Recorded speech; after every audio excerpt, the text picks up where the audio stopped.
She saw something she was never supposed to see. That is how it always begins. Not with a crime, not with a body, not with the kind of dramatic rupture that people imagine when they think about the moment a life changes forever. It begins with a window. A woman standing at her kitchen window at 11:47 p.m. on a Tuesday night in October, waiting for the kettle to boil, looking out at the street below because there is nothing else to look at, and seeing something. Something small, something that would mean nothing to anyone who didn't know what they were looking at. Something that meant everything to the woman standing at the window. Her name was Caroline Webb. She was 41 years old. She lived alone in apartment 4C of a building on Alderton Street in the city of Providence, Rhode Island. She worked as a paralegal for a mid-sized law firm downtown. She had a cat named Howard and a shelf of legal thrillers she had read twice each, and a habit of making tea at midnight that her doctor had told her was not helping her sleep. She was not by any measure a person who expected to find herself at the center of anything. And then the kettle boiled, and she looked out the window, and she saw the man in the gray coat put something into the trunk of a black sedan. She would later have difficulty explaining why she knew in that moment that something was wrong. It was dark. She was one floor up. The street light was 50 meters from where the car was parked. She could not see clearly. But she had lived on Alderton Street for 6 years. She knew the cars that belonged there. She knew the rhythms of the street at midnight. She knew what ordinary looked like. And this was not ordinary. The way the man moved, quickly but controlled, deliberately. The way he looked in both directions before he closed the trunk. The way he stood there afterward, perfectly still, for exactly 4 seconds before getting into the driver's seat and pulling away without turning on his headlights, until he reached the intersection. Caroline stood at her window for a long time after the car disappeared. Then she picked up her phone. Then she put it down. Then she picked it up again. She called 911 at 11:53 p.m. She told the dispatcher what she had seen. She described the car as best she could. Dark sedan. She couldn't make out the plates. The man in the gray coat. Medium height. She couldn't see his face. The dispatcher took her information, told her an officer would follow up. Caroline made her tea. She did not sleep. The officer who came to her door the following morning was a woman named Detective Sarah Okafor, 36 years old, 8 years with the Providence PD. She had the kind of face that gave nothing away and the kind of eyes that missed nothing. She asked Caroline to describe what she had seen. Caroline described it. Detective Okafor wrote in her notebook and asked clarifying questions and thanked Caroline for calling. She did not tell Caroline what, if anything, the police had found. She did not tell Caroline that a man had been reported missing from a neighboring street that same evening. A man named Philip Marsh, 55 years old, who had not returned home from a walk and whose wife had called the police at 12:30 a.m. Caroline found this out herself 3 days later from a local news website. She called Detective Okafor immediately. She said, "The man who went missing, Philip Marsh. I think I saw something." Detective Okafor said, "We are aware of your initial report, Ms. Webb. We're looking into it." Caroline said, "Do you think what I saw is connected?" Detective Okafor said, I'm not able to comment on an ongoing investigation, Caroline said. Is there an ongoing investigation? There was a pause. Detective Okafor said, "Thank you for calling, Ms. Webb." Philip Marsh was found 6 days after his disappearance. He was found in a storm drain 3 miles from Alderton Street. He had been there since the night he disappeared. The cause of death was not released to the public. Caroline read about it on the same local news website. She sat at her kitchen table with her tea and read the article twice. Then she looked at the window. Then she called Detective Okafor again. This time Detective Okafor came to see her. They sat in Caroline's living room. Howard the cat positioned himself on the arm of the sofa between them and watched the conversation with the particular attentiveness of a cat who knows something is wrong. Detective Okafor asked Caroline to describe again exactly what she had seen. Caroline described it again. The man, the gray coat, the trunk, the 4 seconds of stillness, the headlights going on at the intersection. Detective Okafor asked if she had seen the man's face. Caroline said no. Detective Okafor asked if she would recognize him if she saw him again. Caroline thought about this. She said, "I don't know, maybe." There was something about the way he stood, the way he held himself. Detective Okafor wrote in her notebook. Then she said carefully, "Ms. Webb, I want to be honest with you about something. What you may have witnessed is part of an investigation that involves individuals who have significant resources and motivation to protect themselves. If it becomes known that there is a witness, that witness may be at risk." Caroline looked at her. She said, "Are you telling me I'm in danger?" Detective Okafor said, "I'm telling you to be careful." She left 20 minutes later. Caroline locked the door behind her. She stood in her hallway for a moment. Then she went to her window and looked at the street. Nothing happened for 11 days. Caroline went to work. She came home. She made tea at midnight and stood at her window and looked at the street and tried to decide whether the ordinary things that happened on it were ordinary. On the 12th day, she noticed the car, a dark blue sedan, parked across the street from her building.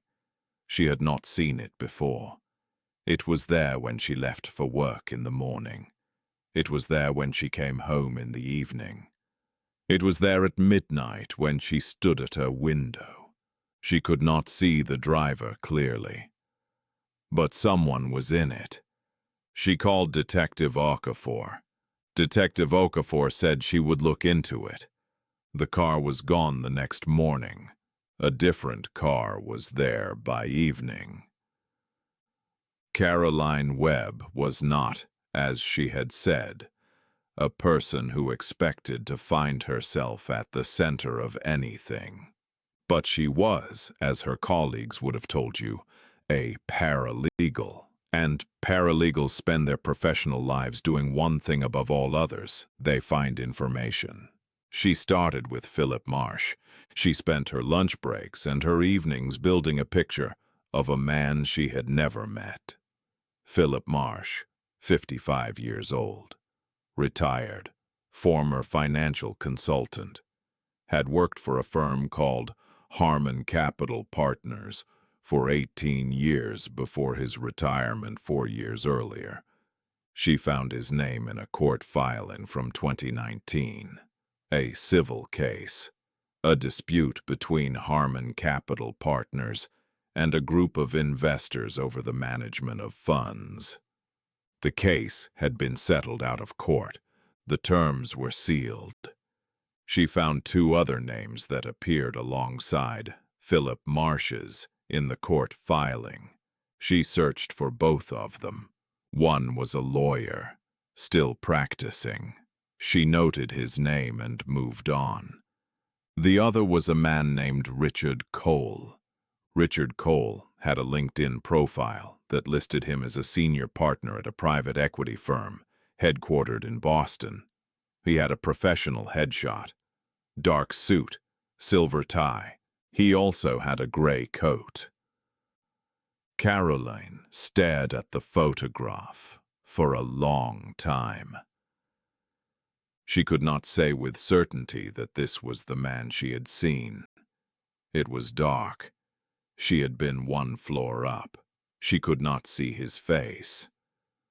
But the coat and the way the man in the photograph stood, even in a professional headshot, the way he held himself. She printed the photograph. She called Detective Okafor.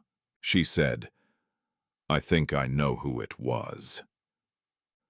What happened in the 2 weeks following Caroline's identification of Richard Cole constitutes the most dangerous period of her life, though she did not fully understand that at the time. Detective Okafor took the photograph. She said she would look into it. She said Caroline should not discuss this with anyone. She said she should vary her routines, take different routes to work, be aware of her surroundings. Caroline did all of these things. She also continued her research. She found that Richard Cole had a history that his professional profile did not mention. A previous business partnership that had dissolved under circumstances that one financial publication described as contentious. 2 civil lawsuits that had been settled quietly. A name that appeared in the margins of 3 separate investigations into financial misconduct over 15 years. Never charged, never indicted, always adjacent. The kind of man, Caroline thought, who had spent a long time learning how to stand just outside the light. She put everything she had found into a document. She sent it to Detective Okafor. She sent a copy to her own email. She sent a copy to a cloud storage account she created for this purpose. And then, because she was a paralegal and she understood the value of redundancy, she printed it all out and put it in an envelope and mailed it to her sister in Boston with a note that said, "Keep this. Don't open it unless I ask you to, or unless something happens to me." Her sister called her immediately after receiving the envelope. She said, "Caroline, what is going on?" Caroline said, "I'll explain later."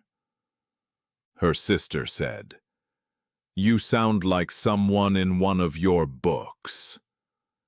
Caroline said, "I know. I'm trying not to think about how those usually end." Richard Cole was arrested on a Thursday morning, 7 weeks after Philip Marsh's body was found. The charges included murder in the first degree, obstruction of justice, and financial fraud. The fraud charges related to the sealed settlement from 2019, a settlement that, once investigators began pulling at the threads that Caroline's research had identified, unraveled in ways that implicated 3 additional individuals at Harmon Capital Partners. Philip Marsh, it emerged, had kept records. He had been a meticulous man. He had documented what had happened at the firm during the years he worked there. He had kept copies of everything in a secure location. He had, according to the prosecution, made the mistake of telling Richard Cole that he intended to go to the authorities. That conversation had taken place on a Tuesday evening in October. The same evening, Caroline Webb stood at her kitchen window, waiting for the kettle to boil. "Caroline, testified at trial. She was on the stand for 3 hours. She described what she had seen from her window.